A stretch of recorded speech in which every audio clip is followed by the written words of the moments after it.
Bismillahirrahmanirrahim. Alhamdulillahi rabbil alamin. Wassalatu wassalamu ala ashrafil anbiya'i wal mursalin, sayyidina wa maulana wa habibina wa syafi'ina Muhammadin wa ala alihi wa ashabihil mujahidin at-tahirin, amma ba'du. Saudara-saudara kaum muslimin rahimakumullah. Pada pertemuan kali ini kita akan membicarakan riwayat Nabi Allah Ibrahim alaihi salam. Beliau termasuk salah satu dari 5 orang rasul yang merupakan kelompok yang dikenal dengan ulul azmi, yaitu para rasul yang dinilai mempunyai kelebihan di dalam keutamaan, ketabahan, keuletan, dan sikap istiqomah di dalam berjuang. Jumlahnya ada 5, yaitu Nabi Nuh, Nabi Ibrahim, Nabi Musa, Nabi Isa, dan Nabi Muhammad alaihi wassalatu wassalam. Sebagaimana yang kita maklum bahwa Nabi Allah Ibrahim alaihi salam lahir pada masa pemerintahan Raja Namrud laknatullah alaih. Namrud adalah figur yang lebih merupakan kekuatan daripada keadilan, lebih merupakan kezaliman daripada kebijaksanaan. Ia seorang raja yang memerintah secara sewenang-wenang, lalu dengan segala macam cara berusaha mempertahankan kekuasaannya. Itu sebabnya di hari-hari menjelang kelahiran Nabi Allah Ibrahim alaihi salam, entah oleh karena rasa takut dan khawatir akan munculnya orang-orang yang dapat menumbangkan kekuasaannya, entah karena bisikan ahli nujum atau dukun-dukun yang memang banyak mengelilingi istananya, ia memutuskan untuk membunuh seluruh bayi yang dilahirkan dalam bentuk laki-laki. Ini dilatar belakangi oleh kekhawatiran akan muncul seseorang yang dapat menghancurkan kekuasaannya, sebagaimana Fir'aun laknatullah alaih. Itulah sebabnya di zaman sebelum Nabi Ibrahim dilahirkan, Raja Namrud membuat peraturan. Apabila seorang ibu melahirkan bayi laki-laki, bunuh bayi itu. Seluruh perempuan hamil berada di bawah pengawasan aparatur negara, dan laki-laki dianjurkan untuk jangan dekat-dekat dengan istrinya guna menghindari terjadinya proses kehamilan ini. Entah berapa ratus bahkan berapa ribu bayi laki-laki yang jadi korban tanpa dosa dari sebab kelaliman pemerintahan Raja Namrud laknatullah alaih ini.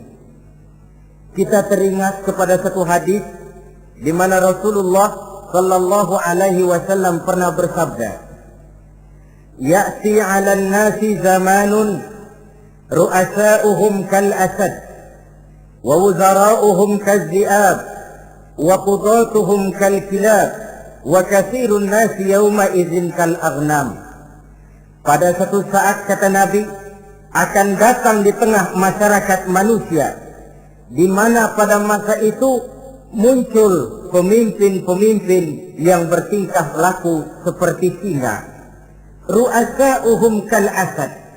Pemimpin-pemimpin mereka bertingkah laku seperti singa. Saudara kenal singa? Saudara boleh periksa, di mana ada hutan, singa selalu menjadi raja. Padahal hutan belum pernah bikin pemilihan umum. Tapi yang namanya singa tidak pernah peduli. Ada pemilihan umum atau tidak, raja hutan tetap singa.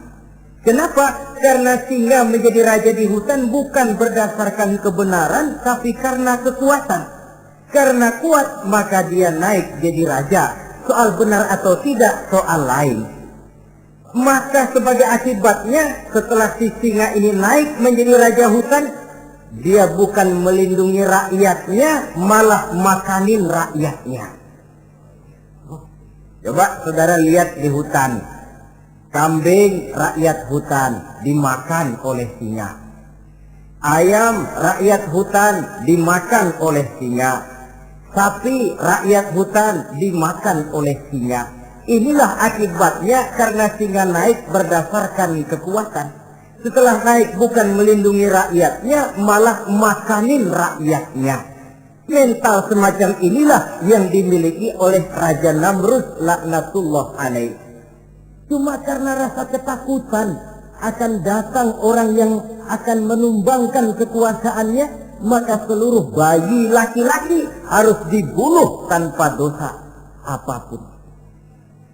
Itulah kata Nabi, akan datang di tengah masyarakat manusia muncul pemimpin-pemimpin yang mentalnya seperti singa. Nah kalau yang jadi pemimpin sudah seperti singa, wa wuzara'uhum kazzi'ab, yang jadi wazir, yang jadi menteri kata Nabi, lagunya seperti serigala. Nyetel ini, apa serigala? Apa serigala itu? Saudara tahu dalam dongeng anak-anak, serigala itu kan binatang yang paling licik. Untuk terang-terangan dia tidak berani karena tidak punya kekuatan seperti sang singa. Maka dia pakai ilmu kelicikannya. Serigala itu kalau ingin makan daging ayam, pakai bulu ayam. Kalau kepengen makan daging kambing, pakai bulu kambing. Pendeknya, serigala binatang yang menghalalkan segala macam cara asal tujuan tercapai. Itulah serigala, lambang dari sifat kelicikan. Lempar batu, sembunyi tangan. Pengen makan daging ayam, pakai bulu ayam, nyaruh jadi ayam. Pengen makan daging kambing, pakai bulu kambing, nyaruh jadi kambing. Ini akibat dari yang pertama tadi. Pemimpin seperti singa, lalu menteri pun seperti serigala. Efeknya kemudian yang segera menyusul apa? Wa qudatuhum kal kilab. Kalau pemimpin sudah seperti singa, menteri sudah seperti serigala, wa qudatuhum kal kilab, akan muncullah para penegak hukum yang mentalnya seperti anjing. Inna lillahi wa inna ilaihi raji'un. Penegak hukum yang mentalnya seperti anjing itu. Anjing, saudara lihat, anjing akan setia kepada siapa saja yang memberinya daging. Kalau dia disuruh jaga rumah, dia tidak bisa membedakan mana yang maling, mana yang tamu.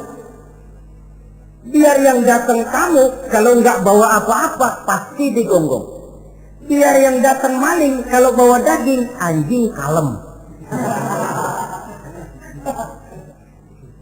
Pokoknya siapa yang berdaging, itulah majikan saya. Apa kata majikan saya, itulah yang saya laksanakan.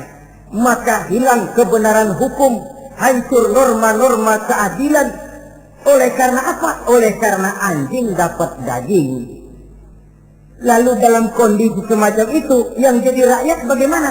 Kata Nabi, wa katsirun nas yauma idzin kal aghnam.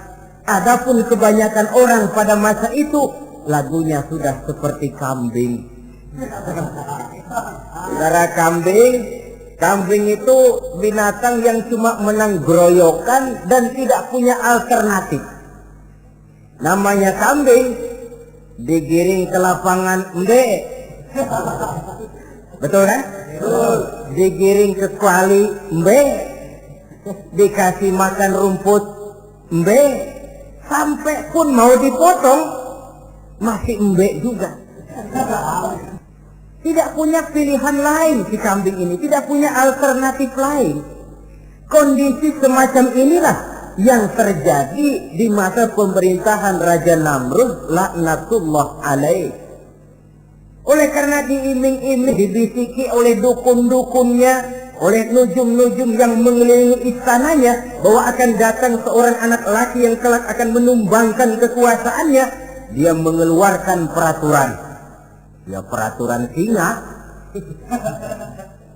mulai saat ini diumumkan kepada seluruh rakyat, siapa-siapa perempuan melahirkan bayi laki-laki, bunuh hidup-hidup. Seluruh orang bunting di bawah pengawasan Hansip negara. Dan mulai malam ini, supaya semua kaum bapak jarang-jarang tidur sama istrinya.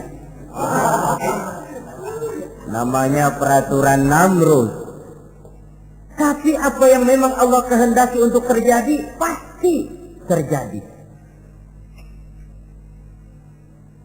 Yaitu kelahiran Nabi Allah Ibrahim alaihi salam.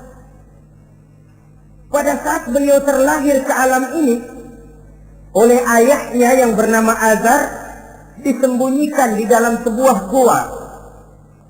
Di sini bertemu antara nurani seorang bapak dan ketaatan kepada raja. Dia ingin taat kepada raja, dia mesti membunuh anaknya.